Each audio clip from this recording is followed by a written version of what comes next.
Morning, everyone. I'd like to call our meeting to order. It's 10 o'clock. And as a reminder, this meeting is governed by Florida's sunshine laws and is open to the public and the media and is being shared live at the UCF Presidential Search website. Laura Stiliano, would you please call the roll to ensure we have a quorum? I think we have a few members patching in by phone this morning. Thanks, Laura. Thank you. Search Chairman David Walsh. Present. Search Vice Chair Beverly C. Here. Miss Christina Barreto. Here. Miss Sarah Bernard.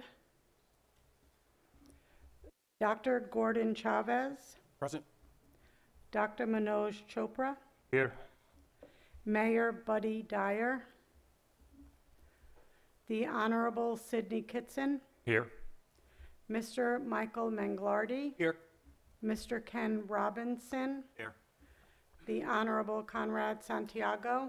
Here. The Honorable Rick Walsh. Here. Dr. Linda Walters. Dr. Felicia Williams. Present.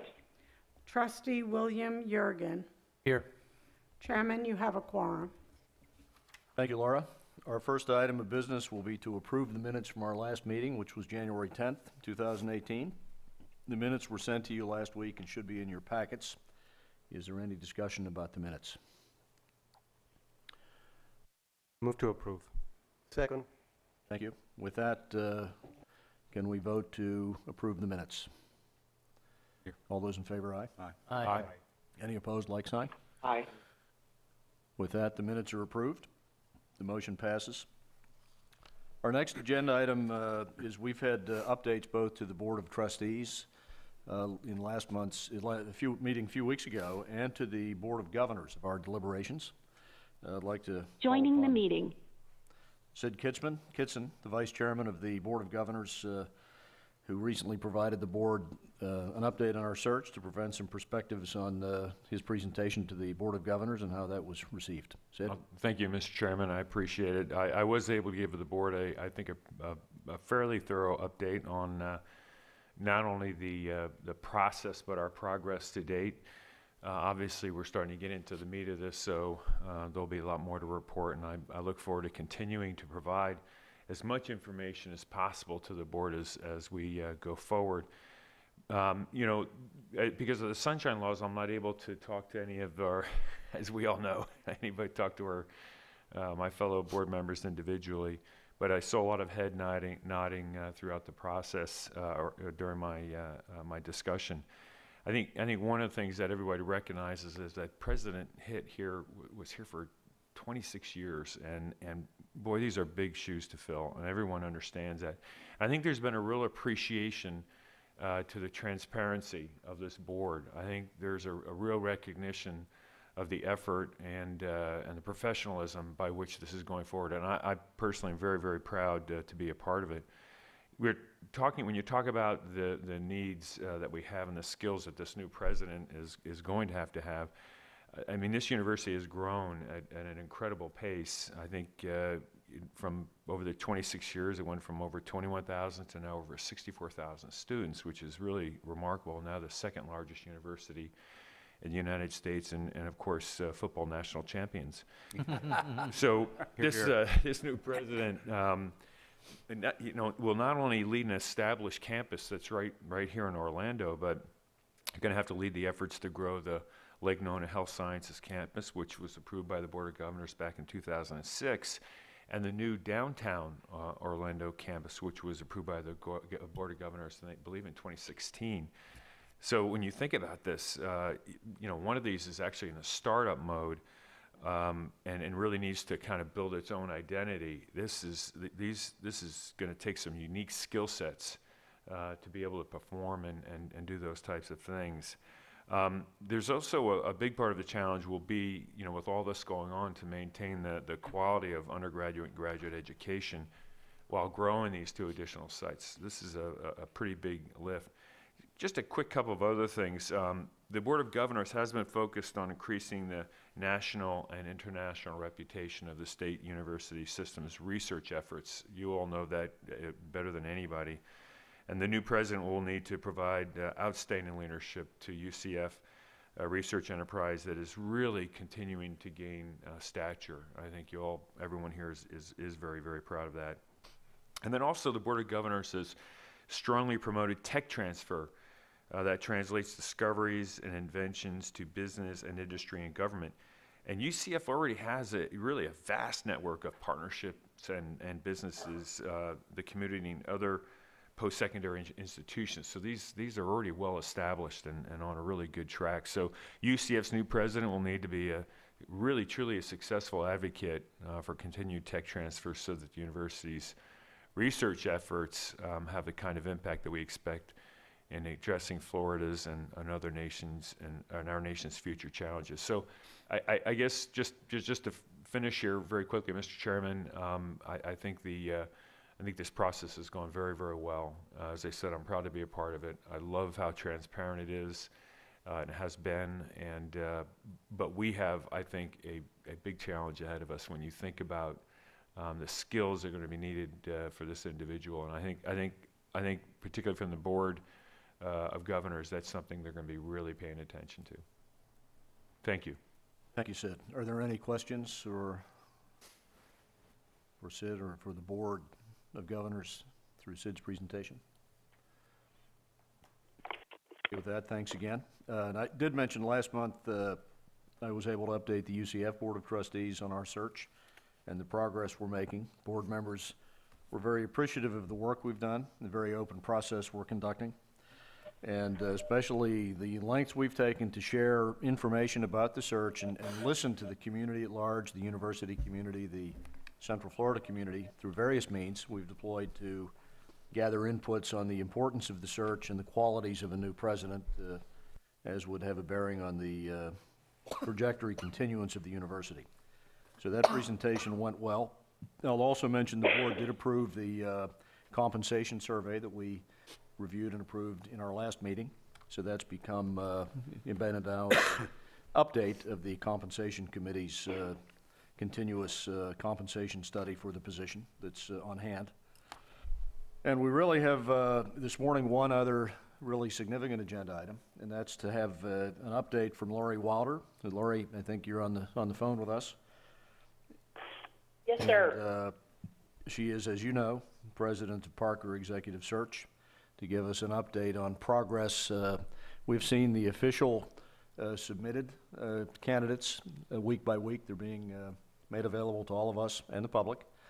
And at this point, I think it's appropriate and the primary purpose of our meeting this morning to have Lori give a good update on exactly where we are with the speed of the search and the comprehensive nature of what's going on in the national search. Lori? Thank you very much, Chairman Walsh. I appreciate it very much and look forward to this discussion and answering any questions that you might have. I really want to talk today about three things. The first, as it relates to where we are in the search process and timing. The second is to talk a little bit about evaluation of candidates. And the third is to talk a little bit about potential questions that you may want to address with the initial candidates that you interview. So let me start first with process and where we are in this search. So as you all know, every Monday we release all new candidates that are received. We place those also on a website so that you as committee members will have access to that. To date, there are 21 individuals who have submitted their materials for consideration. At the end of today, we will release the new candidates, and there are 2 additional. So total is 23 individuals excuse me, who have submitted their materials for consideration. So what the real piece here, obviously, on this call is an update of where we are in our recruiting efforts. We continue to aggressively recruit candidates in this process. We are not in a position today to discuss individuals who have yet to commit to the process formally, but I can tell you some profiles and what that looks like. That includes individuals in leadership positions at benchmark and aspirational institutions. These positions include academic VPs and provosts, senior level university cabinet members, deans of various academic units. All of these individuals that are considering this opportunity really do see the exciting piece of this university and of what the future is, and we're continuing to try to ascertain their interest and to provide them all of the information they need to formally submit to this process. I will continue to stress to you that quality is more important than quantity. In a public record and public meeting state, the numbers of candidates is typically lower than in other institutions in other states. But our objective in every presidential search that we are involved in is really to identify 6 or more quality candidates, and that's what our objective is at this point. One of the things that I think is important as we go through, and what I've indicated to the chairman throughout this, is that at some point in the process, the interest of candidates will become real, and that the process will need to move very quickly at that point in it. We actually believe the time is now for that. We are having a strong number of conversations with individuals who are getting very close to saying, I'm ready to commit, but that because of this process, I want to commit much closer to when the committee themselves will be making decisions as to who will be the first round of interviews that they would have. We also think as we go through this process that by publicly announcing a time frame, that will encourage candidates to officially submit their materials. So what I'd like to emphasize to you, committee, is that this aggressive recruiting that's been taking place through reaching out to individuals on a national, international basis, as well as the nomination process that has included nominations from thought leaders across this country, as well as nominations from your campus as well, that the time is becoming real for all of us from that perspective. And so what I would like to do, and Chairman Walsh, I'd maybe like to turn it to you at this point and see if you have any comments about that. We do think that from a process standpoint that timing is critical to this. We do think it is important to establish what the next steps are, and again, to manage those very quickly from this standpoint so that we can finalize these candidates that have indicated some level of interest in the position but are very nervous about the open records and the open meetings that potentially are coming forward.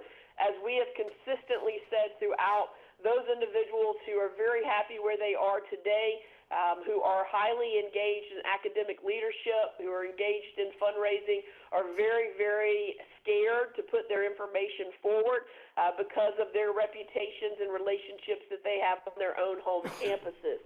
So this timing component of this is critical to the success of the search. So Chairman Walsh, is there anything you'd like to add before we really just talk about timing? Well, I think, Lori, what you're reporting is pretty consistent with your early report back in December and last month, that we probably wouldn't really see the most robust list of extremely serious, highly qualified candidates until we had a deadline.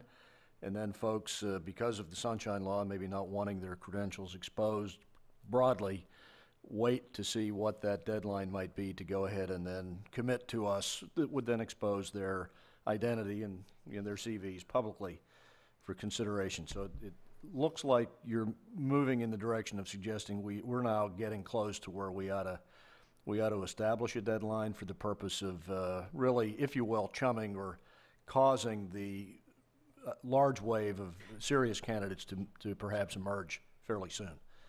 If I Yes, sir, that's exactly right. And I think that we have, I'm sorry, go ahead. And you're seeing, we have the official submitted resumes and CVs that have appeared now, and we've all in the public has seen, and you've got, you're describing quite a bit of additional interest that you've raised that remains maybe verbal and not quite ready for prime time, awaiting a deadline and awaiting a named terminus of the process, so those folks would then step forward. But that's a pretty attractive group that you're having discussions with. We absolutely are, and I think that that's a testament to the university. that's a testament to where you've been and where you're going. I think that as we've gone out into the marketplace, the University of Central Florida is a very high interest. Number of individuals who absolutely would love to be in consideration but are not in a position today to be publicly exposed. They cannot run that risk because of the dynamics on their campus. But then there are those that see the risk and the reward and are weighing that and think the reward may be bigger than the risk.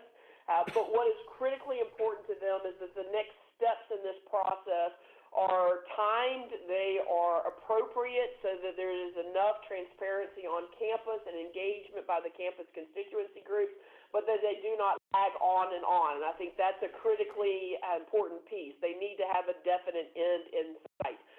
One of the things that I would continue to stress to this committee is that candidates look at public exposure based on timing. And so really the next steps in this process is that there will be a time where this committee comes together, sits in a room together, and discusses the totality of the pool and makes a decision on somewhere 6 more or less candidates that they would like to invite in for an for a first round of interviews, so an initial interviews. Those obviously are open to the public. They are a public meeting, but that is the first real time that the committee themselves will have an opportunity to interview candidates. And so what candidates will say to us is if the committee is meeting on this date, then the odds are that the day before I will officially submit my materials to the committee. So the definition of the date that the committee will be selecting the candidates for the first round of interviews is critically important. The second component that is so critically important is once the committee has made a decision of those candidates they would like to interview, that those interviews take place very, very quickly. And then there'll be a 2-day period of time where this committee will interview 8 or so candidates. They'll do that over that 2-day. We'll have those candidates come meet you in person. And then at the end of that 2-day period, this committee will be charged with selecting, in our opinion, 4 more or less candidates that they would like to bring to campus to visit with all of the different constituency groups on campus, both internally to the university as well as external constituency groups. The timing of that is very important too. They would like to keep that as quickly as possible so that, again, there is a finite amount of time that they're publicly exposed if they continue to move through this process. And then at that point, obviously, the board will have some opportunities to interview those candidates and make a decision and a recommendation to the Board of Governors as to who their president-elect will be. So timing at this point is critical. You have an outstanding opportunity. You have a university that's poised for continued success. So now the process has to meet the deadlines and the timing associated with what's important to candidates. And what I might do is ask, we've given some dates, and I might ask Grant if you might talk to the committee there about some of the dates that we're initially thinking about. Glad I have my notes with me. I was not planning to speak here. I know Parker has worked with you, Chairman Walsh, on finding the right dates to balance the speed and transparency. So what we're looking at is bringing this committee back on the 15th of February to review all of the applications.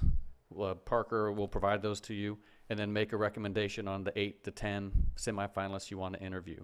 And then I think we have the closing slide where we're going to put up here, maybe put this up here now. Then on the 22nd and 23rd, the semifinalists would visit. We've reserved the Cape Florida Ballroom in the Student Union.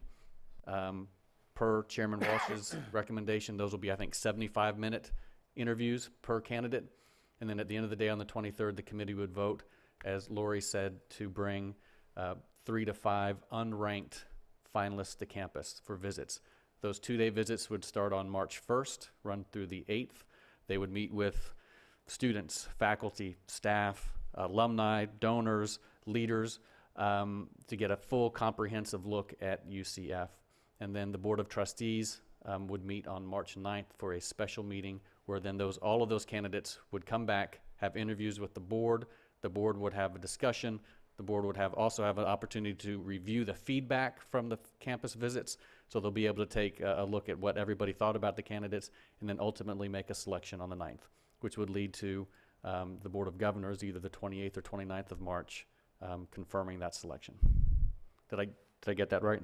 That's, Lori, I think you're recommending as well. We've had now, from your appointment about December 5th, 2 months now of aggressive national exposure through the many advertising means we've taken up and your hard efforts at Parker, that we've probably fully exposed the existence of the position, information about it, to where the establishment of a deadline such as the 15th, which is 10 days from now, appropriate for getting some sense of urgency to candidates that they now need to, the ones who haven't stepped forward in public, that would serve the purpose of getting them to step forward. Mr. Chairman, so that, Absolutely, Chairman Walsh, and I think those dates are really important to the candidates. I think it's important to the process, and after spending some time in the market, we think this is the right time, and that's the process that will unfold and be most successful for the search. so that means, Mr. Chairman, that means that by the 15th, they have to have their applications in. Otherwise, Yeah, they're that would be out. the suggested deadline. Either 15th or 14th, technically. I mean, by midnight the 14th, because we would I have. think morning of the 15th, I think we're kind of looking at really 10 days from about now.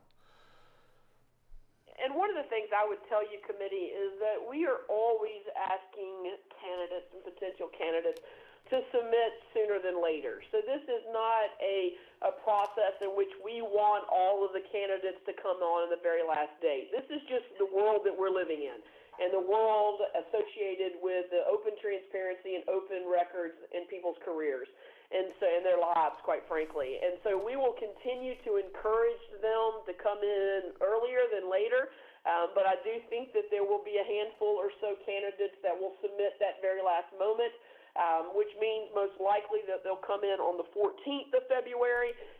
I would say to you as a committee that, a search is never over until it's over. So if, someone comes in on the 15th, the very morning of the 15th, that is not too late in this process. But it is important to put those dates out there into the public domain so that we can encourage candidates to submit their material sooner than later. So, Lori, for clarification then, right up until the time on the morning of the 15th when that meeting starts, someone could submit their information. Is that correct? I would encourage us, I would think we would want a reasonable opportunity to look into our own research, that we establish the 14th at 5 o'clock as a timeline. There's no reason, if somebody's going to submit, they're going to submit. I would agree. Yeah, that was kind of my point, because I don't want to get here in the last minute. Now, how are we expected to truly evaluate that last minute application if it comes in the morning of the 15th and we're sitting here trying to discuss? I know I try to prepare in advance of these things rather than giving them a firm. I understand exactly where you are, and I understand your concerns there. What I would say to you as a committee member, the comment that candidates are going to submit, they're going to submit, it's unfortunately not accurate in this dynamic. These are people's careers, and the best candidates are going to come in at the very last moment, and you will have to do the due diligence, and we will take as much time as possible for you to read their resumes. But for you to put a 5 p.m. timeline on the 14th and a great candidate comes in at 7 o'clock, you're doing yourself an injustice. Well, I'm not sure that if we don't put a timeline, we're painting ourselves kind of backwards into a corner. And I'm not sure their career's any greater at risk at 5 o'clock or 9 o'clock the next morning. I mean, would 9 o'clock that night be better, Lori? I don't mind staying up later at night and reading CVs and resumes and researching articles they may have written, but it's just, isn't there a time for, you eventually got to fish or cut bait, right? No question about that. Unfortunately, you already have media calling the homes of candidates that have been publicly exposed to date, calling for interviews, calling to visit with them. And that's creating a dynamic in the market. You as a committee can do exactly what you would like to do. If you want to put a timeline on that, all I can tell you is that I am working every day, every hour to try to convince people to put their careers on the line, to jeopardize where they are. This is a different time in higher education. I have had candidates lose their jobs because of being publicly exposed in a search. So this is their life. And so as we talk to individuals, oftentimes they will say to us, I'm going to come in 5 minutes before you walk in, so that if at the end of that meeting I'm not selected, the story will change. And the story goes then to the 8 candidates that were selected, and people forget about me, and I may not lose that. If someone's asking for $1 million donation on the 14th, the last thing they want to do is to be publicly exposed on the night of the 14th, because they are highly engaged at their own campus. Now, all we are is we advise and facilitate this process. We are going to do what you tell us to do. All I'm simply saying is you may have to do some heavy lifting on the 15th, and you may have to sit in that room and do heavy lifting from that perspective. I also will tell you that you're not selecting the president on the 15th. What you're selecting is those individuals that you want to learn more about. So there is still plenty of time to do additional due diligence from that perspective, to read vitas and to look online and to Google and do those types of things, because you're still a process orientation to this. And so all I'm doing is advising you what candidates are saying. This is not me. The easiest part for me would not to have to be to put my information out there on candidates every Monday. That would make it really a much easier process, and candidates would flock to the position. But that's not the dynamic that we have right now. The only way I can secure and ensure quality of candidates the University of Central Florida deserves is to give you this feedback. You make the decisions, and we'll work with them. Manoj, go ahead. Mr. Chairman, I think we need to maybe formalize what Lori keeps calling heavy lifting, the dynamic of our committee meeting that morning, maybe to have some time to review in the beginning as opposed to going straight into deliberations and actually making choices. I'm not sure if there's a committee meeting that's formed in a way where the committee members are reading in the beginning of the thing, but maybe we'll have to do that. I'm assuming then Lori and her team are going to be key in helping us through this process. I mean, it's just not feasible for us to get through all this material for that next day. So we're going to be relying heavily on Parker and that team to guide us through this on the 15th. I mean, I don't see any other way. I'm not a speed reader, so. And one of the things I would remind you, this isn't going to be 20 applications on the last day. And so let me re-emphasize that from this standpoint. We are encouraging those candidates who are strong from a quality standpoint to submit their material sooner than later, and we will continue to be transparent with those materials. I will tell you that every potential candidate we're talking to knows the article came out that listed the 21 candidates. So that creates even more of an issue for us, because they know, and I have to be very transparent with them as well, and to say to them every Monday I have to put what's out there available from that perspective. So all of that is in the public domain, and so we have to understand and work with that. What I will tell you again to my earlier comment, that this is about quality, not quantity. So right now you have 21 applications. At the end of the day, you're going to have 23 applications. Next Monday, you'll have initial ones. You need to read all those. You need to do all of that right now and be in preparation. I'm going to talk a little bit about evaluating candidates and how that unfolds, but do that due diligence. And then at the end of this process, as we get closer to that 15th date, I anticipate we'll get a few before that. And so we'll get some really quality candidates that come in on the 13th or the 12th. We'll start to adjust that, and you as committee members can do that diligence. We're only talking about 4 or 5 people that are going to come in at the last moment, and you're going to be able to, I don't think you have to be a speed reader in order to do that. And Grant, what I might suggest is that we put 2 hours on the calendar for committee members that want to come in and see that material. If they want to look at it at home, fine. If they want to see a hard copy, we'll provide that on the morning of the 15th, and schedule the timing of the meeting as it relates to discussing candidates and selecting candidates after there's been an opportunity, and in no way should it take more than about 2 hours to review what's coming in. Lori? I can't guarantee you what's going to come in on the 14th. It may be one. It may Lori, be I two. think we have a few more questions. Lori, if I may, I'm trying to understand one thing. The ones that are coming in on the 13th, you are releasing all of that information at one time to us. Is that correct? I'm going to start doing a rolling basis. That would be my advice, is to do a rolling basis that week of, so the 15th is starting Monday of next week. As the materials come in, we would do that on a rolling basis. Okay. So Monday, we're scheduled, as we've done every Monday of this search process, to do that. But if I was to receive a couple of candidates on Tuesday, we would put those on the website as well. So perhaps daily beginning the Monday of that week to facilitate review.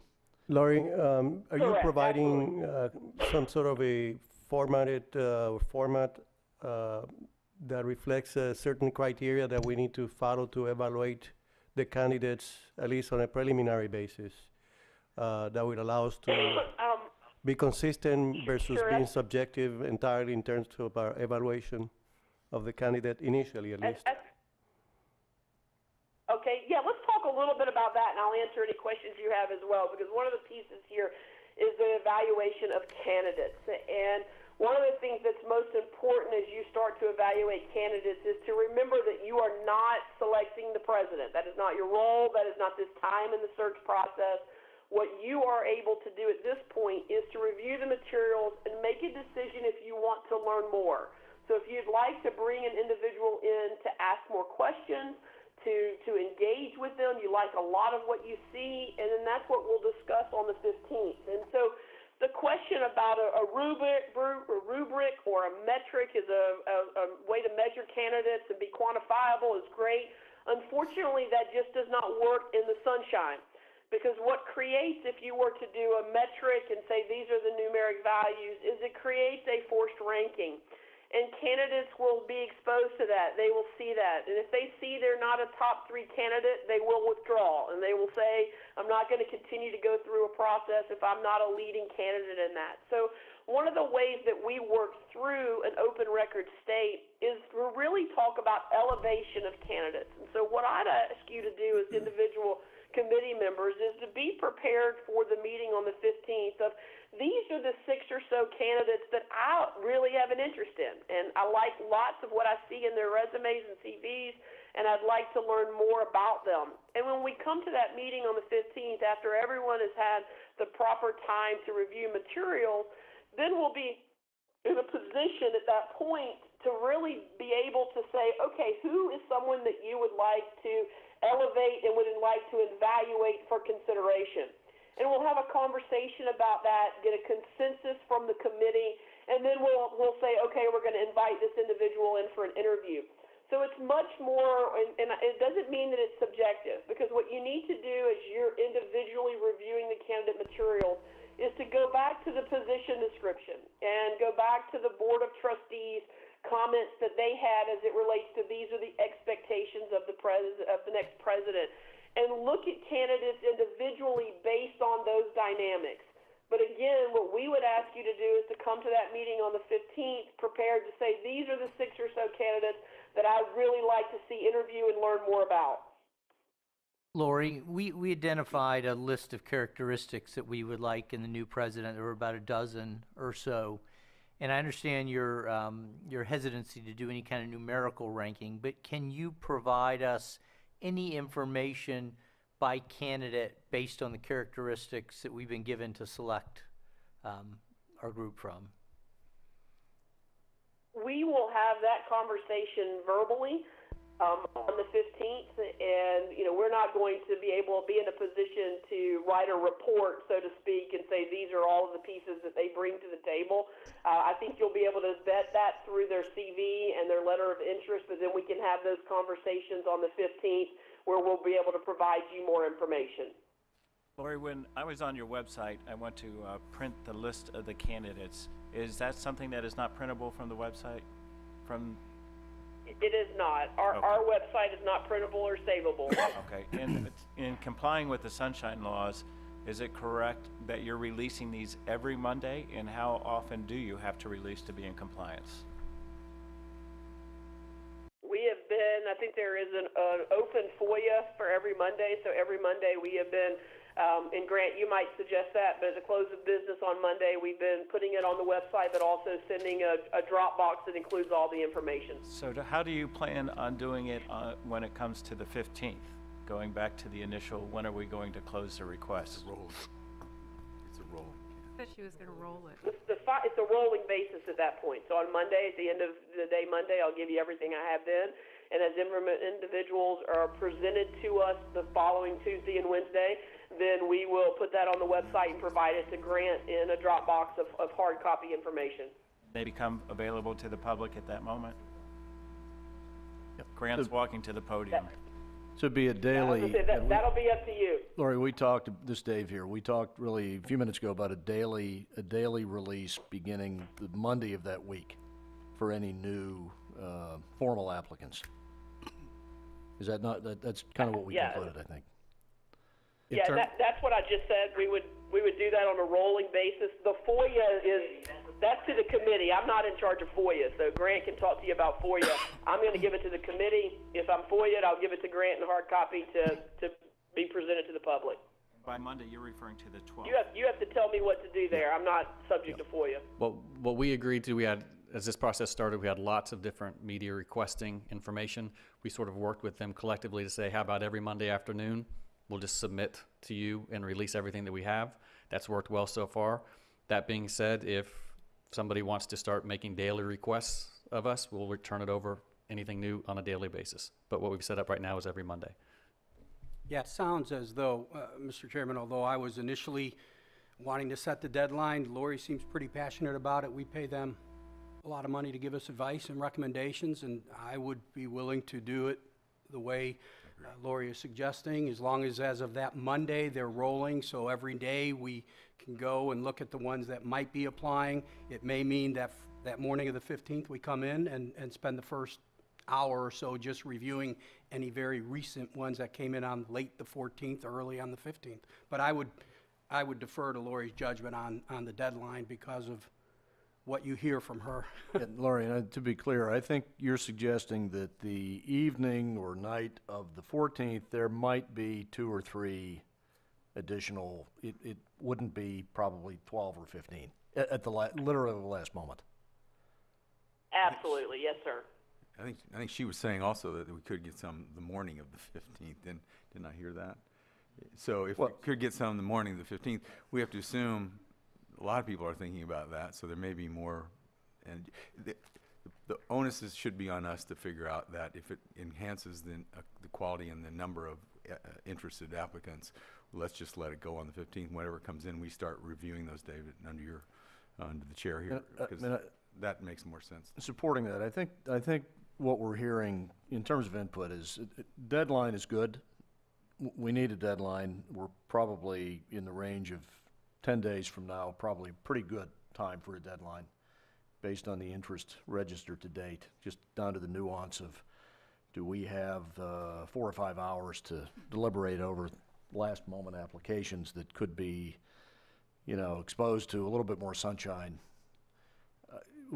Probably wise to take the risk of not limiting our applicant pool. Now, I'll also say, the deadlines in general, there is the possibility, we hope we don't go here, but that we reach the 15th and decide that we need more time and we don't have a robust enough list. We're not committing to this is the end of the process no matter what. It's not a no matter what. There is the opener for continuance of lengthening the search. We're not anticipating we're headed there from the report Lori's given, but this isn't necessarily meaning that that's the deadline is the end of the process, and that becomes more important than the quality of the candidates. So just to be clear, that there is flexibility to continue after that point. We're not expecting that would be needing to do that, but we're not embedded in stone that the end is now the end. Mr. Chair, I completely agree with that. Just getting the right candidate, getting the right president is the most important part of what we got to do here. Mr. Chair, can I ask Lori a question? Lori, do you have any indication that there are top quality candidates who would be interested, but the 15th is just too quick for them for any reason? Excuse me for my cough. I have a horrible cough right now, so I apologize for that. Trying to hold it in and put it on mute so that you don't have to hear me cough. I think that the answer to that is right now what we're suggesting to candidates and what we will suggest to them when we leave this meeting those dates are confirmed, is that the 15th is the day that you'll meet there. I don't think I'm in a position today to tell you that they are not going to be able to commit by that point. We have indicated to candidates that it is a quick search. It's fast. It is fast. You know that. It's compact. But it does protect them, so we sell that from that perspective. So right now, I do not believe that it will be an issue for candidates. If anything, it will be preferred by candidates. But once again, I think you're suggesting on an overall basis that given the exposure we've given to the process and the role existing and being available, that 10 more days is certainly enough to, one, motivate additional candidates, but also enough time for them to react, given very high percentage of folks know this is available to them to express interest in. Laurie, I think that's your recommendation as well. 10 more days is probably adequate. Yes, sir, absolutely. And again, we wouldn't make that recommendation if we weren't in massive conversations with potential candidates. So the deadline would be perhaps something like 8 a.m. morning of the 15th? Could something like that, I think something like that could work. And then given our process internally, well, it's here in public, to be spending some time, if just in case the last 2 or 3 come in, at that point, we do have the time to certainly deliberate on the details and do our own due diligence. Yep. And then really convene the process of discussion that morning, just in case. And that could work. Yep. So Yes, sir. I think we're good on the 15th being a meeting date and having a deadline be 10 days from now, which would be the morning, let's say something in the nature of 8 a.m. on the morning of the 15th for submissions. Because I think we've all concurred from the input we've heard, a deadline is important now, and we're ready to begin to use that as a process to really get this moving at warp speed at this point.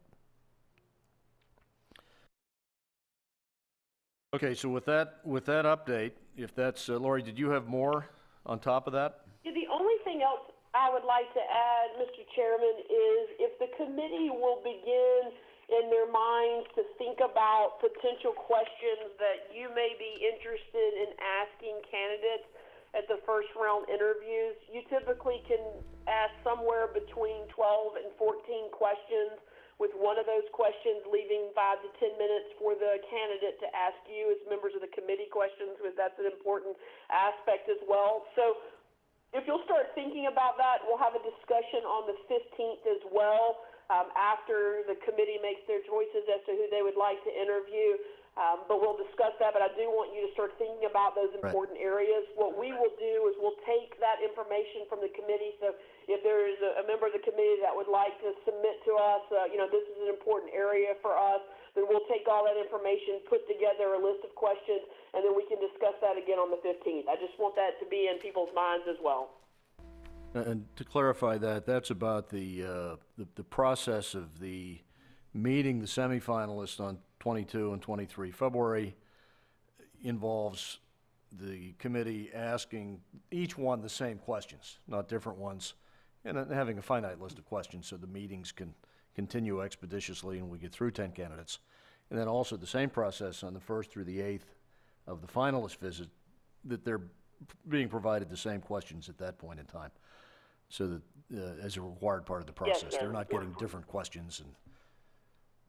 No, sir. Everything from an equal opportunity and HR perspective, you need to ask the candidates the same questions, and we'll help finalize that with this committee. And then in the morning of the first interview, we'll go through a process to have the members of the committee select which questions they would like to ask, and it will run very, very smoothly at that point. Right. Yeah, I think that's a good way to go about this, but something that Bill said earlier I think would be helpful. Is there a way that we have a sort of a template on each applicant that has the list of the criteria that we're laying out, that basically gives us a consistent view of each candidate in addition to the questions that we're going to ask each candidate? Is there a way to check off that they've had R&D experience, that they've had all the criteria that we had in the resume, in the forum before. So it just would be helpful. I don't know if it's possible, but it would be helpful. And I don't know, Grant, that may fall on you and your team, so I don't want to volunteer you here, but you know, somebody that just said, here's the template, and we can quickly kind of see where people are lining up, and then when the questions are asked, it's a way to explore a little bit deeper on those questions. Yeah, So I agree wholeheartedly with that. Instead of all of us sitting with the 12 or 15 criteria, trying to go through each one and check off, do they have this? If we could have that given to us, that'd be really helpful. Make it the opinion you're saying ourselves of whether they qualify. yeah, but Yeah. just- Individual, on each of those individual criteria. We're not asking anybody to fill it out in that's right. advance. We don't need to. I'm not suggesting that we rank No. each. I'm just saying Sure, check. just a check. They got it or they don't, and then Yep. 5 may have it, and then you can dive a little deeper on that particular point. So that would be very helpful, and I would encourage us to try to do it, Dave, if you can. Go ahead, please, Bill. Lori, just for clarity, you're saying, if I understand you right, that each of the candidates will have the same exact questions, is that correct? Yes, sir. That's a HR equal opportunity mandate. So what if one of the candidates doesn't have experience with athletic programs, and we just want to dig into that a little deeper? We won't be able to do that with a candidate in those meetings? Well, I anticipate that you would obviously have a question about athletics, and for those that may not have a significant exposure to athletics, that will be obviously telling. You can ask follow-up questions, but as you can imagine, it's a 75-minute interview. You're going to be seeing a number over a 2-day period. You cannot ask a follow-up of every question. You won't get through the questions. And there's a large, obviously, group of individuals, as you talked about. There's a big list of things that you're looking for in candidates. You're not going to be able to ask everything that you want in an hour and 15 minutes. That's why there is another round of interviews. There'll be an on-campus component of this where you can dive in a little more deeply. We'll have a conversation the morning of the first interview that talks about follow-up and when to do it and when you can't do it. My advice to committees is always, if at the end of the second day, when you're going to make a decision of who you would like to invite for the on-campus interviews, if you're not going to be able to support a candidate because you didn't understand the answer to one of their questions, then ask a follow-up. If it's a deal breaker for you, ask a follow-up from that perspective. But the consistency of the questions per your HR policy, they have to be the same for every candidate. Christina? Lori, this is a question for you. Are we going to be able to see the questions beforehand or submit questions that we would like to see on the interview questions, just so that we're aware of what we're going to be asking them, and then maybe we can make sure that we're hitting all of our bases? Sure. As I indicated a few minutes ago, if you will submit those, we're going to compile them. It's not our questions, it's your questions. So if there's something that's very important to you as a member of this committee, submit that question to us on the 15th after the selection of the candidates that you'd like to interview. Then we'll have an additional discussion of that, and then we'll take all of the comments of this committee and put it together. Again, you can only ask about 12 or so questions, so you have to make sure that you make the decisions on which 12 are the most important in this first round of interviews. So, yeah, if there's something you're really passionate about that you want to be asked, send it to us. We're going to talk about it on the 15th as well. Yeah, so we have committed on the 15th to have a more granular discussion of how the process would work in respect to the question sessions.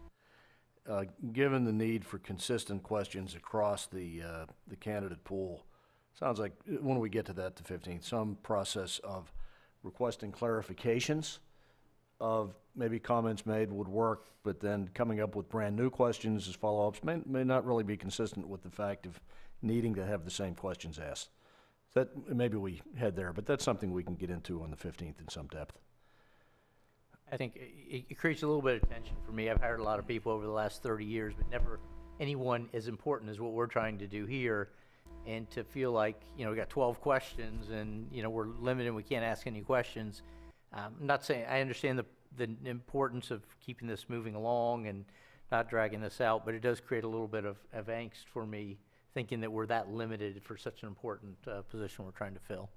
Bill, I would suggest that as this process unfolds, you'll be very comfortable with the way it happens. You'll see the way, the questions are and how they respond. And if there is something, like Lori said, that you want to follow up, we're going to hit the high points. You'll have that opportunity. I can assure you, you will feel comfortable with the way develops. I don't angst over it, because you will have that opportunity that this guy I want to ask, or woman, I want to ask about this more in depth than maybe the last candidate. It tends to work itself out in the process. Yes, Scott, perhaps you could comment, I think, in support. I mean, generally, this is precisely how searches are done by the university. When certain positions are elevated to search committees, the process for the same questions being asked is one that's present already for a wide number of positions at senior, especially senior levels. And I would say committee, and I understand the concerns because this is all new in the framework of higher education. Obviously, this is what we do every day. I think to the last gentleman's comment, it will work through. You will see that the process itself works. That is why higher education is much different, obviously, than corporate hiring. It's much different than our processes that we use every day in our corporate practice. It will flow very well. It's done on every campus across this country very much the same way. You will have opportunities to really understand where candidates are coming from. Again, this helps protect you that you are making decisions on candidates based on the same amount of data, that you're asking them to provide you with the same level of questions and information. And then you're going to narrow this group down. This isn't the end of letting people at the University of Central Florida vet candidates. You're going to have this opportunity. At that point, they're going to come and they're going to spend a day and a half on your campus. And they're publicly going to have open forums, and they're going to meet, and they're going to answer questions from every constituency group. So there's multiple opportunities to gain more information about these candidates that may be very different than a process that you would use in a corporate environment. Typically, our corporate searches don't go to a campus and have a day and a half meeting with all constituencies in the public domain. Okay, so to answer your question, I'm not aware of any requirement that specific questions be asked. I think what EO is getting at is there are certain questions that should not be asked, and therefore to minimize the possibility of those questions being asked, you go ahead and set forth a standard list of questions, and then you can deviate by asking some follow-up, but in general that keeps you from avoiding those questions you should not be asking. But so what you're suggesting, Scott, is that we certainly are able to do follow-up questions to Bill's point if something came up. So for example, let's say we had this template and we checked the box that they are familiar with building endowments, and their endowment where they are now is $10 million, and spend that $10 million for 10 years. I think a follow-up question would be, how comfortable are you with trying to build an endowment that goes to $600 million in the next 5 years? You got to be able to ask those follow-up questions. And you're not saying we can't do that, is that right? No. Okay. As long as it's sticking to the general subject area that you're inquiring into, I think that's perfectly appropriate. And Mr. Chairman, for clarification, And I have again, the pleasure. I just want to make one. I just want to make one comment. I indicated to you that you could ask follow-up questions. What I would say to you is that every member of this committee cannot ask a follow-up question on every question that you ask, because that is, obviously we have a finite amount of time. We're going to be flying candidates in and out from that perspective. So just keep in mind, we're going to go through all of this on the morning of. We want you to be able to get as much information as humanly possible from these candidates. We're going to help structure the questions so that your follow-up question that you might have just indicated should be the question itself. Talk to me about that. So we'll work through all of that. But you as individual members of this committee, if there's something that's very passionate to you as an individual member of this committee, what we tell you is your responsibility is to send us that so that we can incorporate everyone's important highlights to ensure the questions will get where you're looking for. As you all know, some candidates will come in and be very, very effective in that and talk in bullets, and you'll have more opportunities for follow-up questions. I'd also tell you that, having done multiple searches on your campus, HR consistently comes into the room and says you got to have the same questions with limited amount of follow-up from that perspective. So again, we're just working through that. We will ensure that you are in a position to gain as much information as you need to make the decision as to who those next candidates will come and who will be coming to visit campus. Mr. Chairman, 2 quick points. One, we operate this way anyways with standard set of questions. I think sometimes the interesting thing is the answers and the length of the answers. And if we start to get very short answers, we'll of course have the window to ask many more questions and follow up. The other is if you have this set of criteria, as Rick said, as long as we're filling those first, and then if there are any openings, like if Bill has some worry about a certain depth of a criteria, we can always have that follow-up. So I think there's this minimum, but I think quite often the dynamic is on how we manage the answers as well. Yes, Bill. Lori, one other question related to the evaluation process, if I can. As you know, in the corporate world, we use temperament assessments and other types of assessments to understand individuals, Myers-Briggs and others like that. Is there any point in this process where we will have the ability to get any of that information from any of the candidates? Scott, I think you're in the room. I'll ask you here. The issue that we have is that, again, in our corporate practice, we do that as well. But those documents are never publicly exposed. My understanding is that any information that the candidates provide to you through that becomes a public document. Most of these candidates would not like to see their assessments in the newspaper. So, Scott, you can answer that question if that's any different on your campus than other state institutions. Right. Just ask them if they're an INTJ.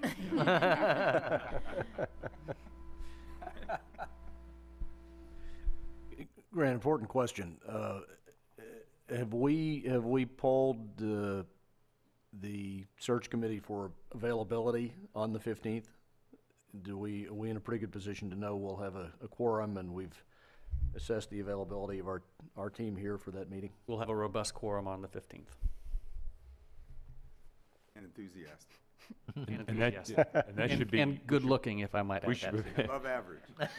We should prepare for a full day on the 15th. Sounds as though we should. Yeah. Because the goal was to spend more time on the precise question pedagogy and how many nature of follow-ups, which I think are good topics that we've gotten pretty good clarity on today, actually, heading into that discussion, but we'll have a lot more time on it on the 15th. Plus the evaluation then of any last-minute submissions that come in by 8 a.m. on the 15th, and our ability to be complete in our work. So it could be, to your point, a fairly long meeting, but it's one of the more important ones we'll have. Mr. Chairman, would it make sense to go through the questions first before starting the evaluations? Because if we have a good sense of the questions we're going to be asking, it might help us or guide us as we're looking through the evaluations, given we'll have hopefully a filtered checklist to guide us as well. Well, I think, just a quick thought on that. One of the things I think we are trying to achieve is, to some degree, limiting the time of public exposure for those who have submitted late, and maybe not spend too much time of the day before we get to deliberating on the candidates. My own sense would be our time would be better spent evaluating pretty quickly the candidates prior to although we can begin to really submit questions really from now if that's what we'd like to do. There's no prohibition to not do that. So Won't you have public exposure right from the beginning? I mean, how far into the day is relevant? We have the candidates no matter what time of day it is. My advice to you is, as you evaluate candidates, you're evaluating those candidates based on the criteria put in the position description. So read the position description, evaluate candidates based on that. Your questions should obviously be to the exact same thing. The questions are the characteristics that you placed into the position description. So there really shouldn't be that much difference between what you valued in the position description and what you want to ask the candidates in the initial interview. So my advice to you is that when you enter that room, you begin the process of evaluating candidates based on what you see on paper. There is never going to be a candidate that 100% A+ in every category that you put in that position description or in every question that you may ask them. This is an art, not a science from that perspective. And so my advice, I agree with the chairman, is to very quickly get into the process, evaluate those candidates, move into determining what those questions are from that perspective. As many of you said, you feel as if the questions will change based on the experience bases of the candidates themselves. So I'm not sure. I think it's kind of putting the cart before the horse as it relates to interview questions. That's what my experience shows. Yes, these candidates will be publicly exposed at that point. I'm anticipating that we'll have media or some presence of the newspapers in the room.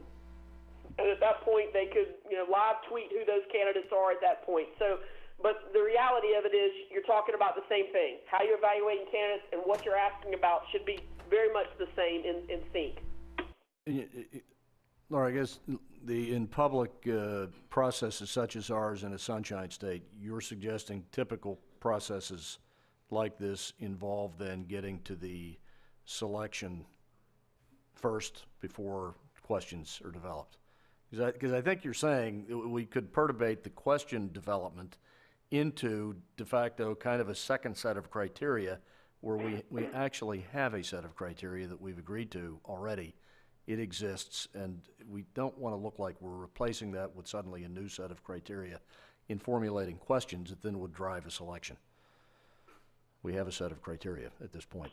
And it seems to me, Mr. Chairman, that it seems to me that, I mean, for purposes of the 15th and narrowing the candidates, some of that may become fairly obvious. And if we're looking for 8 to 10, it may not be that difficult. I don't know, depending on what we see, who is applying, we may be able to do that relatively easily if that's what we're looking to do, because especially it depends on what Lori gets or what we receive between now and then. We may not, let's set aside a whole day, but it may not be that difficult. And we need to be fluid, I guess, that day. Typically, this meeting averages about 2 hours, and so you'll have your pre-time to review the materials that have come in with the 14th and the 15th morning, but the meeting itself does not typically last that long, because each member of this committee is coming to the table saying these again, I need to stress and indicate that quality is more important than quantity. And in every search that we begin, as we recruit candidates, we're always looking for 8 more or less quality candidates. And so as you go through this process, I do not anticipate that it will be a long, drawn-out process as you look at the credentials of the candidates that are there. I think that is an important piece for you to remember, that this is about quality. The quality as it relates to the process that we have today in the state of Florida, the quality will be there, but the quantity will not be there. So to your point, the process itself of evaluating and making those decisions tends to go very quickly from that perspective if everyone has done their due diligence and prepared for that meeting. Then very quickly after that, we go into the list of questions, which typically are based, again, around the position description. You take those, what are the key characteristics that you want to ask about specifically? I know an individual just mentioned athletics. Athletics is very much a question there. And then candidates have to answer those questions. I mean, you're in a position as well in the state of Florida that typically candidates don't know the questions when they walk in the room. Because you have to have this in a public conversation, that takes a little bit away from the fact that candidates have to think on the spot. They're going most likely will have access to the candidate questions because of those dynamics. So we're trying to work around all the dynamics that exist there as well. But the process on the 15th, after that part where you do your due diligence, will not necessarily take all day. Again, remembering purpose, goal, and objective that day is distilled down to 8 to 10 semifinalists. So it's not nearly the end of the process. Mr. Chairman, we can discuss on the 15th, but did Scott, in the beginning of this process, did you talk about right of inclusion? Is that a part of this discussion at all?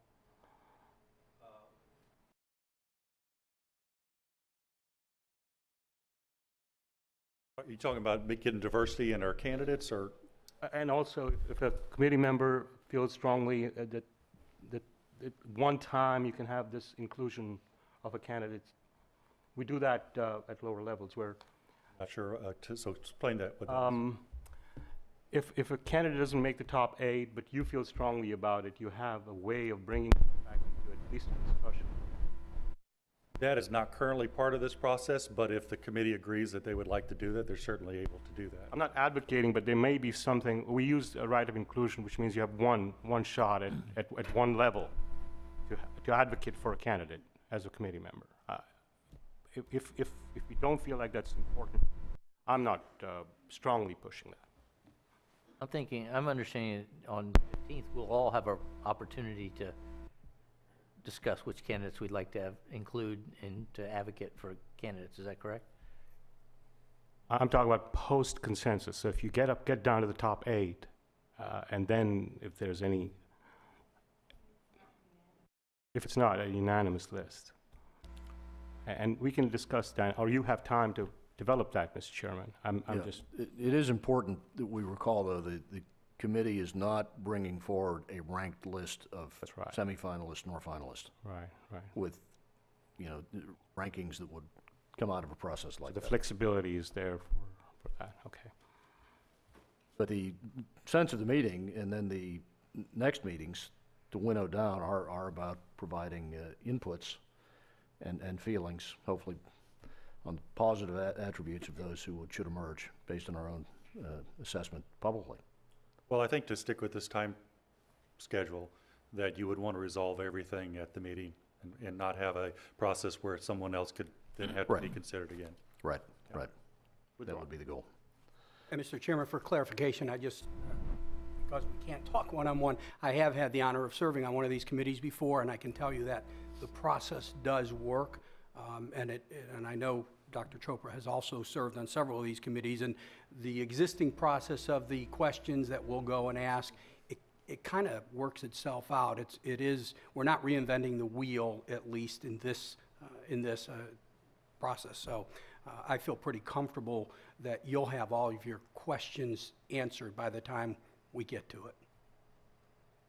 And I think as well, details such as 75 minutes can mean 60 to 90, and there won't be a time clock with a buzzer going off at precisely 75 minutes and a hook drawing the candidate off the dais. So there's flexibility, reasonably to extend and or be shorter. That would then, but the meeting ending, that certainly that in those 2 days with all the inputs that we've been seeking. So with that, I think Laurie, did you have more, or are we pretty complete on your presentation for this morning? That completes our agenda, Mr. Chairman. So we're suggesting the deadline for official expressions of interest and written materials being submitted in the interest of candidates putting themselves forward would be the morning of the 15th, 8 a.m. And then, fairly shortly after that, beginning at a 9 o'clock meeting, our deliberations will begin on, subject to taking some time to review any last-minute submissions, of course, and look at them carefully. Begin our deliberations on the first list of semifinalists to attempt to conclude that day, and then further that day to take a slower walk through the process for the questions, arrive at a process for developing them, and structuring how the next meetings would work. So with that, appreciate the update, Laurie, and this team, when the process began, we did promise a comprehensive, transparent, and inclusive search. I think we're delivering on that process. We did host last month 4 listening sessions, and I'd like to thank all of you for supporting those. We had a lot of great input. We've concluded the process of the website solicitation of community and faculty and student inputs to the process. It's been going on since mid-December. That generated over 1,400 inputs in some depth about the search, quite comprehensive. And so that's, we've completed that process. And as well, various depthful discussions with senior staff here and of course, faculty, opinion leaders, and as many faculty as we've been able to reach out to and students as we've been able to reach out to. So I think we've done a very, very thorough job in respect to gathering opinions. The listening sessions have been posted on the website for anyone to revisit inputs made by those who did step forward. And I would like to thank those who came to the meetings and stepped forward with public opinions of all of the matters important to them facing the university.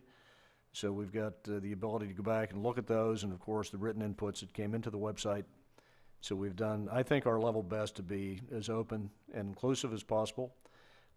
Does appear that very consistent with Parker's initial recommendation that ultimately a articulated deadline would be critical to really getting the most serious candidates all forward by a date certain. So we're now have moved in that direction, and with that, I think we're prepared to adjourn, and based on a commitment to meet at 9 a.m.